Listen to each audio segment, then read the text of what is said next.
Salve Bapak Ibu dan saudara-saudari pecinta renungan harian Katolik.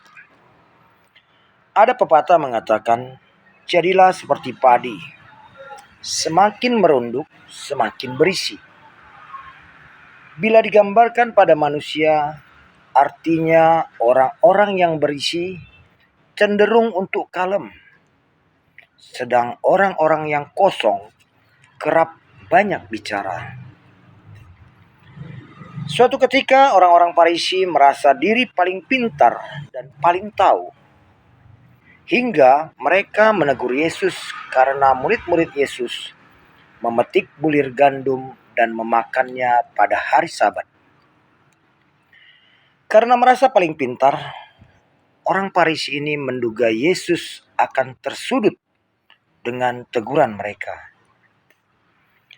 Tapi Yesus menguak tabir kebodohan orang Farisi itu dengan mengatakan bahwa Daud bersama pengikutnya memakan roti sajian yang menurut hukum tidak boleh dimakan kecuali oleh imam-imam.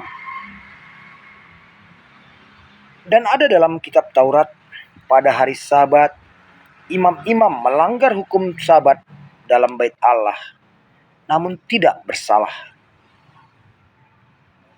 Di sini Yesus mengajarkan kepada orang Farisi agar lebih kalem, jangan terlalu tanggap menilai kekurangan orang lain. Hukum dibuat untuk manusia, bukan manusia dicipta untuk hukum. Artinya, ada kalanya hukum itu dinomorduakan demi kehidupan dan keselamatan umat manusia. Bapak, Ibu, dan saudara-saudari yang terkasih dalam Kristus, kita juga mungkin sering bertindak seperti orang Farisi yang sangat tanggap melihat kekurangan sesama kita.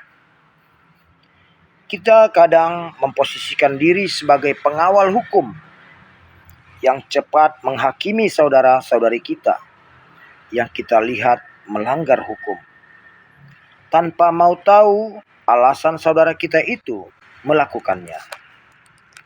Banyak hukum yang telah diberikan kepada manusia sebelum kedatangan Yesus.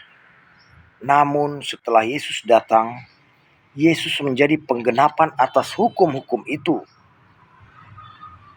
Yesus mengajarkan bahwa kasih menjadi hukum yang utama dan terutama. Jika kita analogikan pernyataan Yesus tentang hukum yang utama dan terutama ke dalam kehidupan kita, akan sejalan dengan hukum skala prioritas. Artinya, hukum kasih adalah hukum primer yang tidak boleh dikalahkan oleh hukum-hukum lainnya. Bapak, Ibu, dan saudara-saudariku yang terkasih, ke gereja itu baik dan memang disukai oleh Allah. Tapi jika di perjalanan menuju gereja kita bertemu orang yang terkapar, butuh kita bantu untuk dibawa ke rumah sakit, tentunya tugas melayani saudara kita yang terkapar itu menjadi tugas primer daripada melanjutkan perjalanan ke gereja. Sebab hukum kasih adalah hukum yang utama atau hukum primer.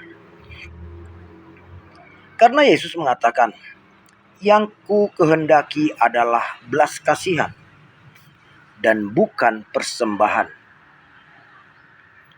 Kita harus bisa melihat Yesus dalam diri saudara kita yang butuh pertolongan kita.